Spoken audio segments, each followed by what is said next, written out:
não sou o que eu faço, eu não sou o que eu tenho, eu não sou o que as pessoas dizem sobre mim.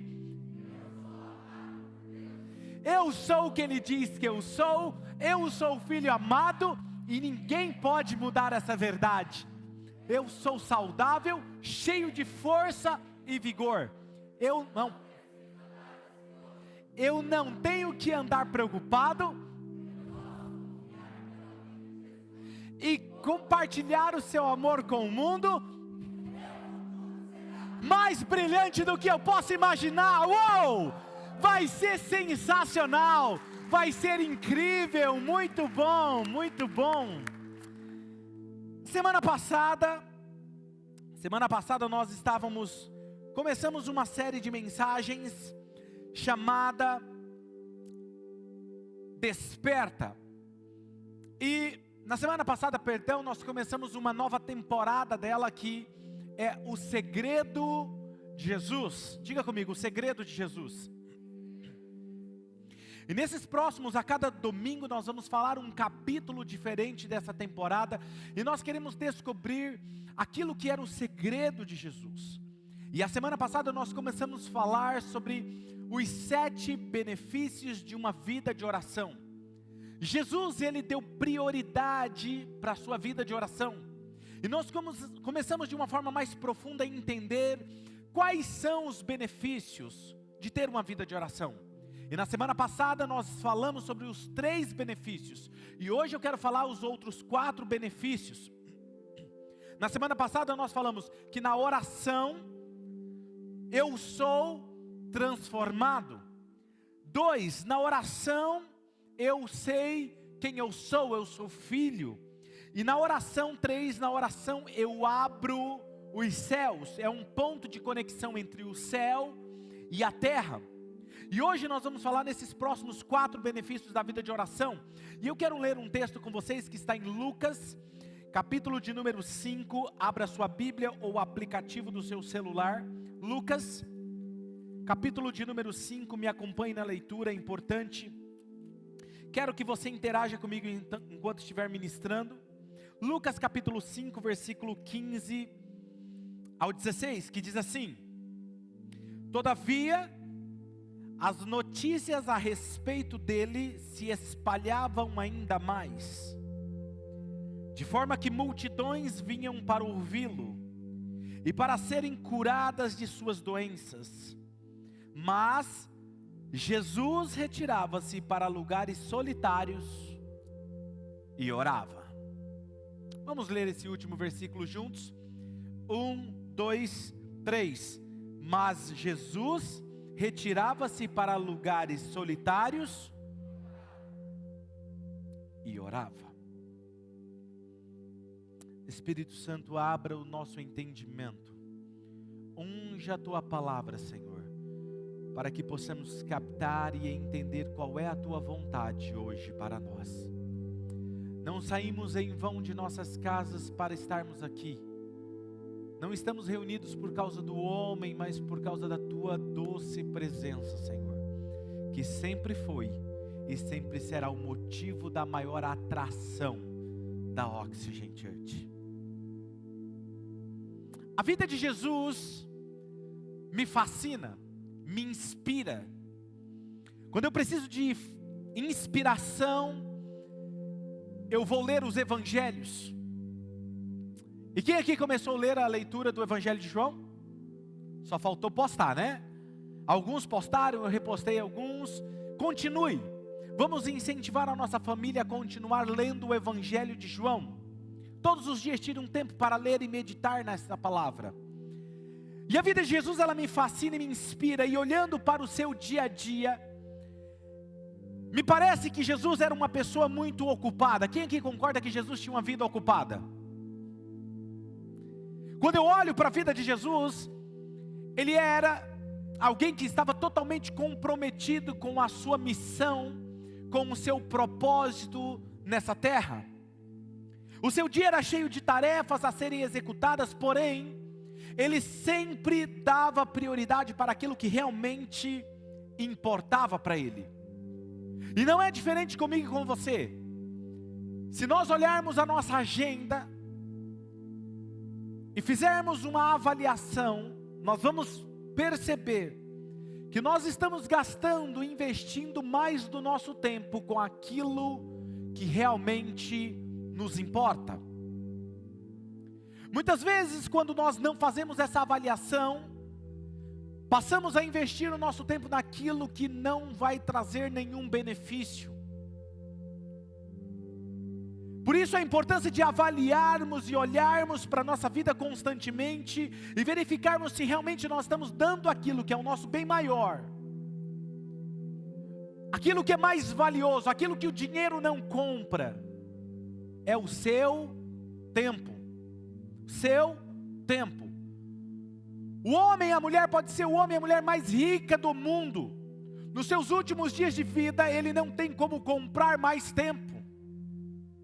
O minuto que você está passando agora, mediante essa palavra, ouvindo essa palavra, não volta mais.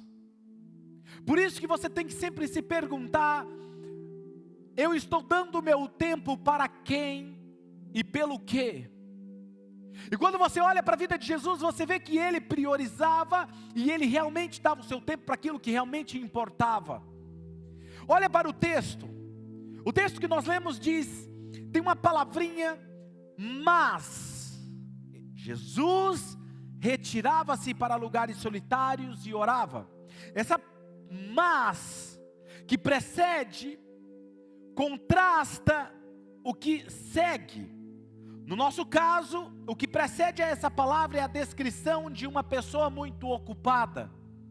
O texto é claro e ele nos diz que apesar do fato de ele estar muito ocupado, de a sua agenda ser apertada, de pessoas constantemente estar procurando ele para ouvir os seus ensinamentos, serem curadas por ele, Jesus quase não tinha tempo para descansar.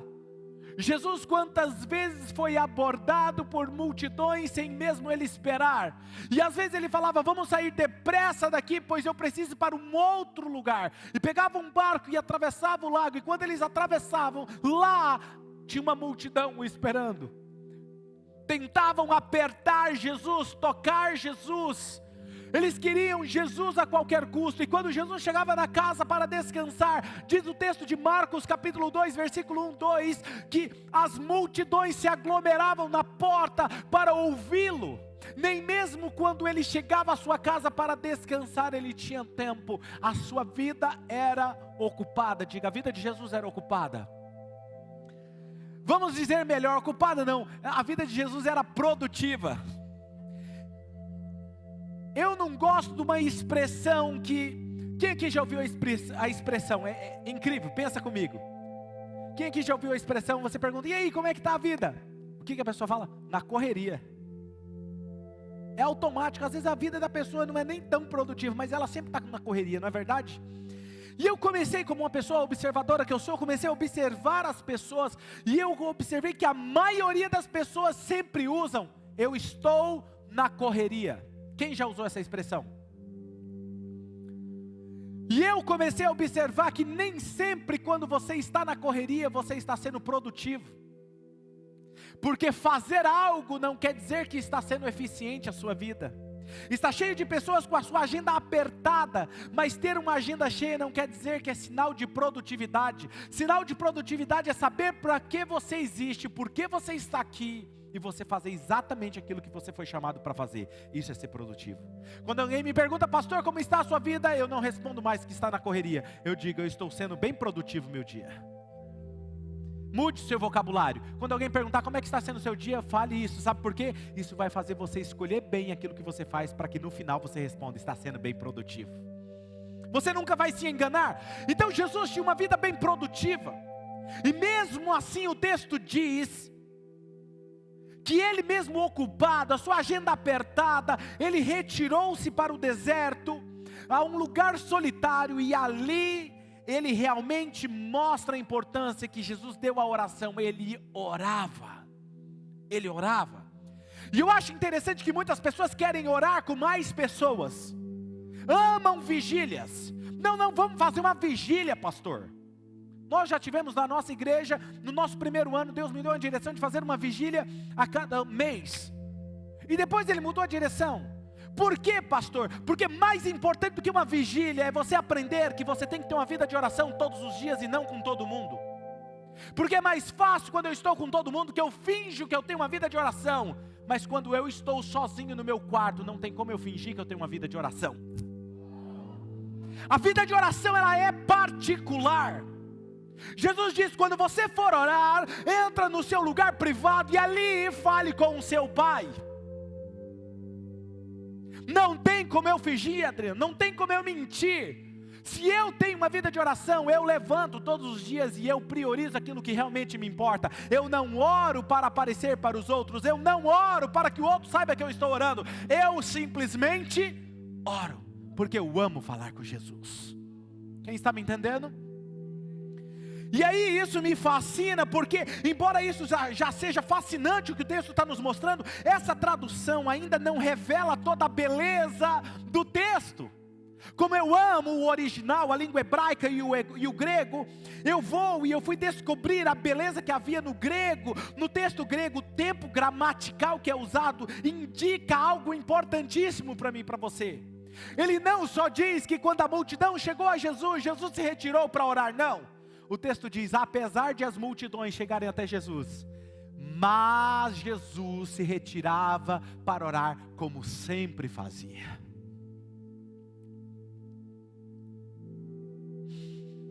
Como foi feito várias vezes e de forma consistente no passado. Ele fez o que já era costume de ele fazer.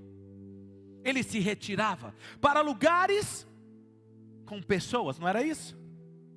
Ele se retirava para lugares solitários. A melhor tradução então do versículo 15 e 16 seria: a sua fama, porém, se divulgava cada vez mais, e grandes multidões se ajuntavam para ouvi-lo e serem curadas por suas enfermidades, mas ele sempre se retirava para o deserto e ali orava. E isso me mostra que uma coisa muito importante, que Jesus mesmo, tendo a sua vida tão ocupada e produtiva, sempre muito agitada, com as multidões em cima dele, chegando até ele, ele sempre separava tempo nessa agenda para o seu tempo de oração. Separar tempo. Em outras palavras, a oração era um hábito na vida de Jesus, algo que ele deu prioridade, mesmo quando ele estava muito ocupado, muito atarefado, ele não deixava de orar. Tem um livro que eu quero indicar para vocês, nós vamos ver se conseguimos para deixar na Oxygen Store. Estou ocupado demais para deixar de orar. Martinho Lutero diz que quando ele começava o seu dia, ele orava de 2 a 3 horas antes de começar o seu dia. Todos os dias ele tirava 2 a 3 horas para orar. Aí ele falava assim: diferente quando o meu dia estava com muita coisa para resolver. Aí eu tirava de 3, 4 horas para orar. Nós fazemos o contrário. Quando mais coisas nós temos para fazer, menos tempo nós oramos. E nós nos esquecemos que isso afeta totalmente o nosso dia e com ela os resultados. E com isso não alcançamos os benefícios de uma vida de oração. Essa importância era tão grande que Jesus, como Filho de Deus, costumava separar um tempo especial para isso, mesmo quando ele estava muito ocupado. Além disso, indica que a oração na nossa vida não é questão de tempo, é questão de prioridade. Vou repetir: oração não é questão de tempo, é questão de prioridade. A prioridade determina o seu tempo. Se é importante, eu tenho tempo para isso. Tem pessoas que falam: não, pastor, eu só tiro meu tempo com Deus à noite. Outros dias eu fiz uma pesquisa nas minhas redes sociais e perguntei: quando você passa tempo com Deus, você ora antes de começar o seu dia, você ora no final da noite, ou você nem sabe o que é isso? Uma grande porcentagem me respondeu dizendo que ora à noite. E aí alguns vão falar assim: mas pastor, o senhor está tentando ser intencional para nos levar a levantar a orar mais cedo. É uma questão de raciocínio, pense comigo. Você é casado, você é casada. Imagina se você tirasse o seu tempo para o seu cônjuge somente as últimas horas do seu dia. O que seria desse relacionamento? É isso que você faz com Deus quando você separa as suas últimas horas do dia para estar com Ele, cansado. Porém, quando você dá o seu melhor de manhã, você está garantindo que o seu dia será diferente. Quem está comigo? Quais são os benefícios que Jesus encontrou na vida de oração? Na semana passada eu falei 3 e hoje eu vou falar 4 rapidamente. Anote isso, 4 benefícios da vida de oração. Na oração, eu sei que eu sou amado. Repita comigo, eu sei que eu sou amado. Mateus capítulo 3, versículo 16 e 17 diz: assim que Jesus foi batizado, ele saiu da água e naquele momento o céu se abriu, ele viu o Espírito de Deus descendo como pomba e pousando sobre ele. Então a voz dos céus disse, primeira coisa, este é o meu filho. Mas ele não é qualquer filho, ele é o meu filho amado. Diga comigo, amado. Amado. Deus faz questão de frisar que você é filho e que você é um filho amado. É diferente quando o filho sabe que ele é filho, mas é quando ele sabe que ele é amado pelos seus pais. Ele não só tem identidade, ele tem convicção do cuidado, da proteção e do amor de Deus. Quando eu sei que meu pai me ama, eu sei que Ele nunca vai me deixar só. Quando eu sei que Ele me ama, eu sei que Ele sempre vai prover o que for necessário para mim, porque Ele me ama. Se eu sei que Ele me ama, Ele vai cuidar de mim nos mínimos detalhes. E é na oração que eu sei que eu sou um filho, e mais do que filho, eu sou amado por Ele. Pastor, então quando eu estiver com dúvida de alguma coisa, vá para a oração. Te garanto que você vai sair de lá se sentindo amado. Amado por Ele. Por isso não se sinta sozinho. Não existe melhor forma de resolver isso do que orar. Não existe algo que podemos separar deste amor. Por isso que Paulo declara isso com tanta força e tanta convicção em Romanos capítulo 8, versículo 35 e 39 ao 39, que diz: quem nos separará do amor de Cristo? Será a tribulação, ou a angústia, ou a pandemia, ou um vírus, ou uma perseguição, ou fome, ou nudez, ou perigo, ou espada? Como está escrito, por amor de ti nós enfrentamos a morte todos os dias, somos considerados como ovelhas destinadas ao matadouro, mas em todas estas coisas somos mais do que vencedores, por meio daquele que nos amou. Pois eu estou convencido de que nem a morte, nem a vida, nem anjos, nem demônios que exista, nem no presente, nem ainda no futuro, nem qualquer outro poder, nem autoridade, ou nem altura, nem profundidade, nem qualquer outra coisa na criação será capaz de separar eu desse amor infinito e irresistível de Deus. Diga comigo assim, nada. No grego e no hebraico eu fiz uma exegese. Essa palavra nada significa, olha como vocês são estudiosos, vocês estudaram o grego e o hebraico também. Nada, nada que exista ou possa existir ainda pode separar do amor de Deus por você. E tudo o que você precisa é como se fosse um botão, um aplicativo, você toca e você se conecta com Ele. Tudo que você precisa, Pai, Ele está com você. Aliás, melhor que aplicativo, aplicativo precisa carregar e precisa de conexão. Você não precisa de carregar, só falar e Ele está aí com você. Quinto benefício na vida de oração é que na oração eu sou ensinado. Na oração eu sou ensinado. João capítulo 14, versículo 26 diz: mas o conselheiro, o Espírito Santo, que o Pai enviará em meu nome, Ele ensinará a vocês. Diga comigo, ensinará a vocês. Eu bato no peito e falo assim, Ele me ensinará. Ele me ensina isso. Ele vai me ensinar algumas coisas. Ele vai me ensinar só as coisas espirituais. Ele me ensinará todas as coisas, e fará vocês lembrarem tudo o que eu disse a vocês. Eu posso perguntar a Deus sobre tudo, sobre relacionamento, sobre finanças, sobre trabalho, sobre cônjuge, sobre casamento, sobre tudo, sobre emoções, sobre o espiritual, e Ele me ensinará todas as coisas. Existe algo profundo na vida de oração que me fascina, que quando eu descobri, eu vi que era o maior segredo da vida de alguém que queria ser bem sucedido. No ambiente da oração nós temos acesso à sabedoria do céu. Nós temos acesso à sabedoria do céu e manifestamos na terra o resultado de uma vida sábia, segundo o conceito do céu. Quantas vezes, outro dia eu estava ouvindo um dos meus voluntários, meu líder do louvor, o Tiago, dizendo: as pessoas olham para o nosso pastor e dizem assim: seu pastor é doido. Segundo o conceito do mundo, eu sou doido.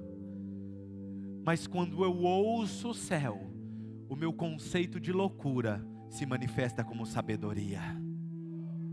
Porque quando você tem um lugar onde você tem acesso à sabedoria do céu, é loucura para os homens, mas sabedoria do céu. Sabe, Jesus tinha acesso ao Pai através da oração.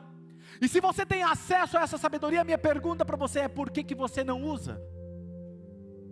Se está disponível, por que você não usa? Jesus tinha acesso a essa sabedoria.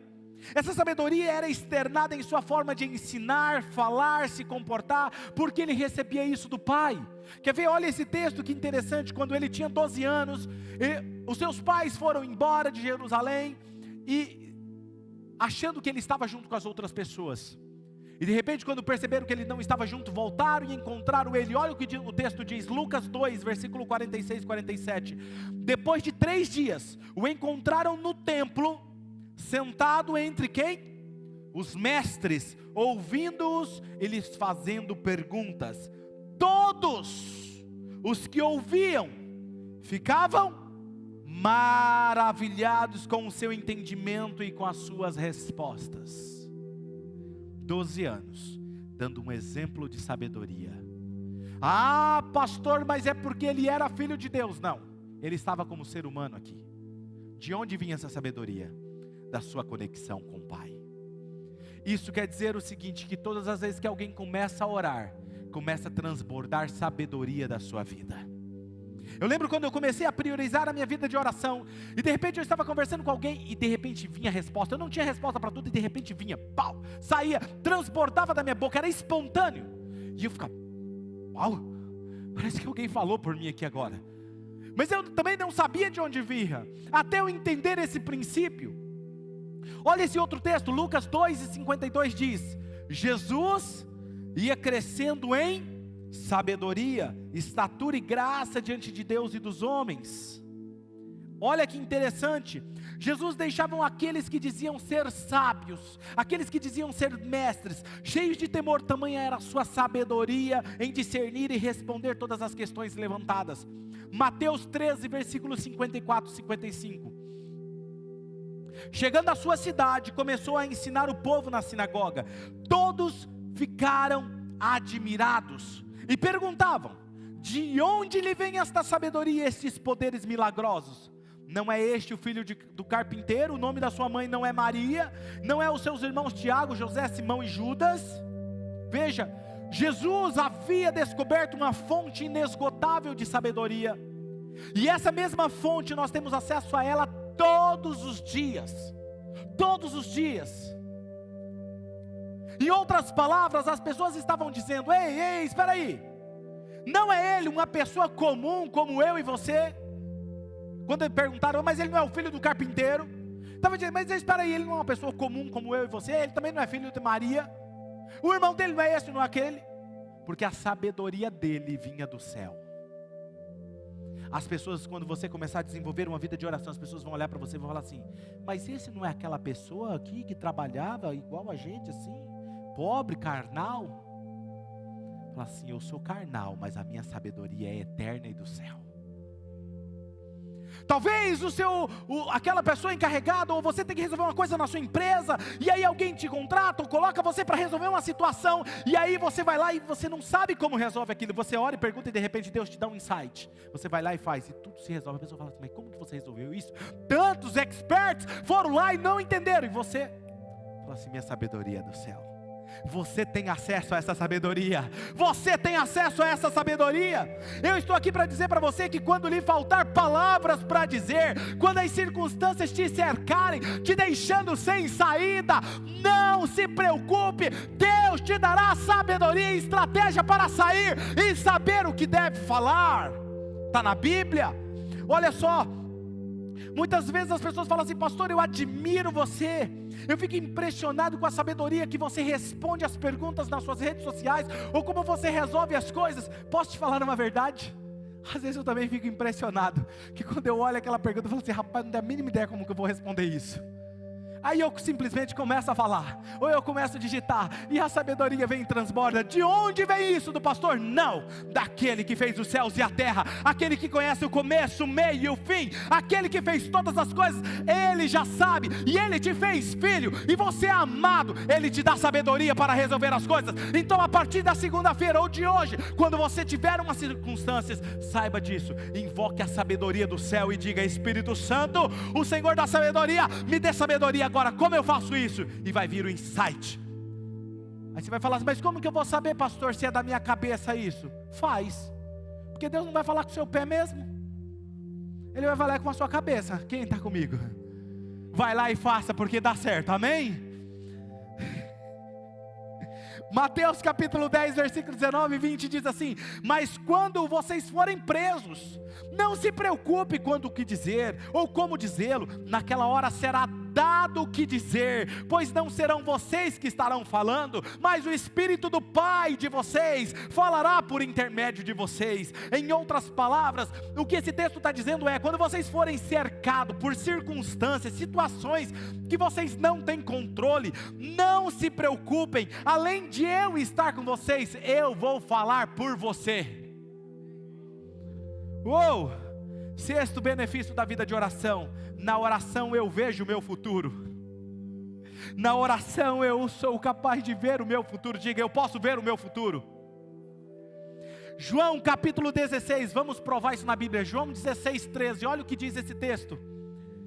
Mas quando o Espírito da verdade vier, Ele os guiará a toda verdade. Não falará de si mesmo, mas Ele falará apenas o que ouvir, e anunciará a vocês o que está por vir. Ele vai anunciar para você o que ainda está por vir. Isso é futuro. Ele traz a existência e te mostra o que vai acontecer no futuro. Quando você tem uma vida de oração ativa, onde todos os dias você se encontra com Deus, que fez todas as coisas, você tem acesso àquilo que está por vir. Só existe uma forma de você ter acesso ao futuro, é estando com aquele que conheceu o seu futuro. O Espírito Santo tem a capacidade de revelar o que está por vir em sua vida. Ele implanta a visão dele dentro do seu espírito, fazendo você captar essa visão e te fazendo enxergar e experimentar ela. Lembre-se, os seus olhos não viram ainda, porque o seu espírito não foi capaz de captar isso no mundo espiritual. Mas quando você ora e você vê aquela visão e você vê algo acontecendo, na maioria das vezes você está orando e de repente você está orando e começa a vir coisas, imagens na sua mente, não é isso? Deixe que o Espírito imprima o seu futuro no seu espírito. E quando isso acontece, é certeza que aquilo vai acontecer. Eu tenho acesso ao meu futuro. É na oração que eu vejo meu futuro, não é o que me cerca hoje. É quando eu entendo que na oração o meu futuro não é a minha realidade de agora. O meu futuro não é o ponto onde eu estou agora. A minha vida de oração mostra que a minha realidade de hoje ela pode ser alterada. E o meu futuro será mais brilhante do que eu possa imaginar. Por isso que pode estar um caos à sua volta. Pode estar as muralhas te cercando. E aí você vai dizer como o salmista Davi que disse: quando eu olho para os montes, de onde onde me virá o meu socorro? Ele olha e diz: o meu socorro virá daquele que fez os céus e a terra. Ainda que eu esteja cercado, preparas uma mesa na frente dos meus inimigos. Ele sabia o que estava por vir. Embora você esteja cercado por alguma circunstância que está roubando a sua paz, eu posso te garantir, o seu futuro está guardado em Deus. Descubra Ele e viva Ele em paz. Por isso que você overflow. A paz invade, que excede todo entendimento, invade o seu interior. E aí, apesar de tudo estar acontecendo, você fala: por que você está em paz? Porque eu sei o meu futuro. Jeremias 29:11 diz: porque sou eu que conheço os planos que eu tenho para vocês, diz o Senhor, planos de fazê-los prosperar e não de causar dano, plano de dar a vocês esperança e um futuro. Ter uma vida de oração é ter a habilidade de um arquiteto, de um pintor, que pode desenhar a tela dos seus próximos capítulos através da oração. Li a história de um empresário milionário, que ele não fechava nenhum negócio antes de entrar na sua sala de oração. E diz ele que às vezes o negócio parecia uma oportunidade fantástica, e ele orava e orava e orava, até que ele ouviu o Espírito dizendo: não feche. Ele saía lá e falava assim: não vou fazer esse negócio. E alguém: poxa, você vai perder esse negócio. E ele: não vou. E depois de alguns meses alguma coisa acontecia e simplesmente desabava as ações daquele negócio. Ou às vezes era uma oportunidade, não parecia ser tão boa, e o Espírito Santo vai lá, invista, agora é a hora. E ele ia lá, investia e fazia exatamente o que o Espírito Santo estava falando. E aí o que acontecia? De repente as coisas mudavam a favor dele. E ele diz que toda a riqueza dele foi construída ouvindo a Deus. Sétimo benefício para encerrarmos da vida de oração: na oração eu mudo realidades. Diga assim: eu posso mudar realidades. Se você olhar para a vida de Jesus, ele só saía para executar algo depois de ter passado um tempo a sós com o Pai. Por que isso? O Pai mostrava a ele o que estava por vir, e quando ele se deparava com a circunstância, ele já sabia o resultado. Por isso que quando ele chegou naquela menina que estava morta, ele falava assim: calma, ela só dorme. Que calma, não? Calma. Não, mas o meu irmão está morto. Olha, já está cheirando mal, nem dá para tirar pedra, porque a coisa vai ficar feia. Se você crer, você verá a glória de Deus. Mas, Senhor, o povo está com fome. Calma, jovem águia. Por que vocês estão desesperados? Calma. Pegou o pão, os peixes, e tendo dado graça, partiu e disse: pode alimentar o povo. Que calma era essa? Porque ele já sabia o resultado. Quando você sabe o seu futuro, você pode mudar realidades. E isso é fascinante para mim. Jesus certa vez estava no monte orando, conversando com o Pai, e diz o texto bíblico que é o monte da transfiguração, aparece Moisés e Elias, que é uma outra passagem para a gente discutir um assunto mais para frente. Por que Moisés e Elias aparecem ali? E ele se transfigura e ele demonstra toda a sua glória manifesta naquele monte. Está ali os seus 3 discípulos. Pedro não aguenta a língua dentro da boca e ele fala: Deus, vamos fazer o seguinte, Jesus, vamos fazer aqui, está tão bom esse negócio aqui, vamos fazer uma tenda aqui, vamos ficar aqui mesmo. Não vamos fazer só 2 cultos, vamos fazer 4, 5, 6, ficar aqui o dia inteiro aqui, que esse negócio é bom demais. Quando você está na presença de Deus, não dá vontade de ficar mais? Aí Jesus, a voz de novo, diz: este é o meu filho amado, em quem eu tenho muita alegria, a ele escutai. E o que Jesus fala logo em seguida? Vamos descer comigo, vamos embora do monte. Deus nunca se manifesta para você simplesmente para você desfrutar dele. Ele sempre se revela a você para você mudar realidades. E quando ele desce do monte, olha o que acontece. O interessante é que no meio daquela manifestação, olha o que acontece. Quando Jesus desce, ele encontra uma multidão embaixo no monte, alvoroçada, desesperada.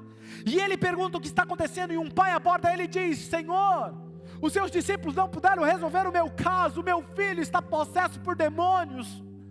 E às vezes o demônio joga ele na água, joga ele no fogo, tentando tirar a vida dele. Jesus: calma, jovem águia.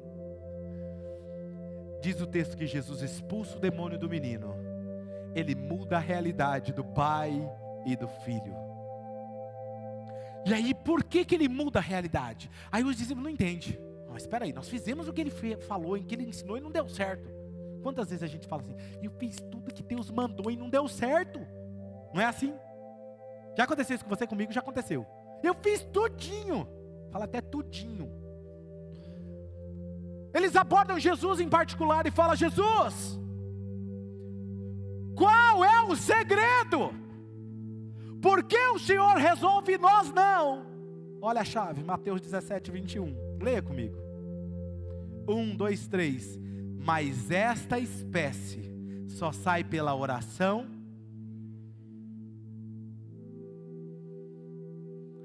Existe algo, um poder que você terá acesso através da oração e do jejum. Se eu pudesse dizer que existia uma fórmula, eu te diria que era a oração e o jejum juntos. Mas eu não posso, porque não é uma fórmula.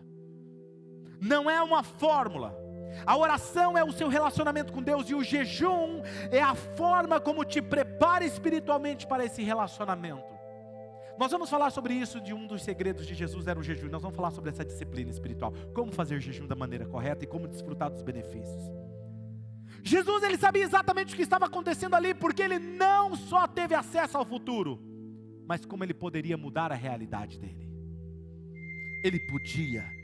Qual é a realidade? Escute, qual é a realidade da sua vida que você precisa mudar hoje?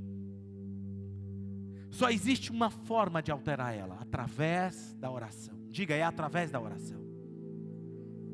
Fala assim, hoje eu decido mudar a minha vida de oração. É através da oração. Um hábito que nossos pais da igreja primitiva tinham. E que nós precisamos resgatar essa disciplina novamente em nossas vidas. Qual é a prioridade da oração na sua agenda diária? Em que lugar que ela está inserida? Se você que está apertado o dia, você tem que tirar alguma coisa da sua agenda, o que é que você tira?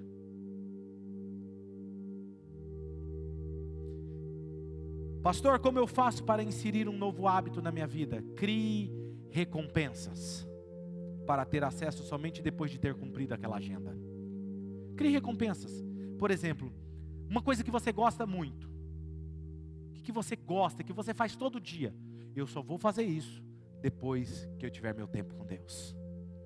Quando você faz seu tempo com Deus, você cria uma recompensa, até que seu cérebro se acostume com isso. Coloque lembretes no seu celular. Meu celular, 10 para as 5 da manhã. Aliás, 9 horas ele me diz, horário de dormir. Nem sempre eu consigo, mas 3h50 da manhã, ele começa a tocar. E está escrito, seu tempo a sós com Deus. Quantas vezes eu levanto, e quando estou na minha sala, eu sinto Ele naquele lugar. Como eu gostaria que você sentisse o que eu estou sentindo agora. Que você sabe que aquela sala está cheia da presença dEle. Onde você pode parar e respirar o mesmo ar do ambiente em que Ele está.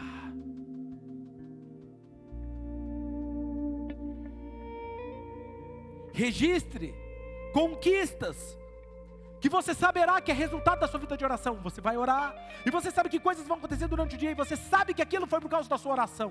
Registre isso, porque isso vai falar para você, está valendo a pena. Pastor, e quanto tempo eu oro? Sei lá, 1 minuto já está ótimo. Para quem quer desenvolver uma amizade com Ele, pare lá 1 minuto que seja, coloque uma música que seja e desfrute da presença dEle. Outro dia nós temos uma membro da nossa igreja, eu falei que eu ia contar isso um dia no meio da pregação, o filho dela está aqui me ouvindo. Fui na casa dela fazer uma visita, uma senhora de idade, ela deve ter uns 60, mais de 60 anos, Mário. Mais, né? E aí o filho falou assim, conta pra ele, mãe, o que a senhora fez outro dia? Ela falou assim, pastor, sabe aquela semana difícil, tá apertada? Falei, sei, minha filha. Ah, pastor, não dava não. Falei, preciso orar. eu abri as janelas da minha sala, da minha casa, coloquei uma música e comecei a orar. Minha filha, pastor, foi embora aquele desânimo. Fui embora, graças a Deus. Aí o filho falou assim: conta para ele qual é a música que a senhora colocou. Conta para ele. Wesley Safadão, pastor.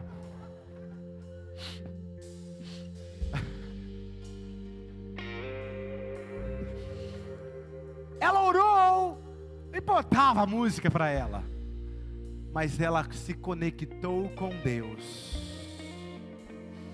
que trouxe paz que excede todo o entendimento.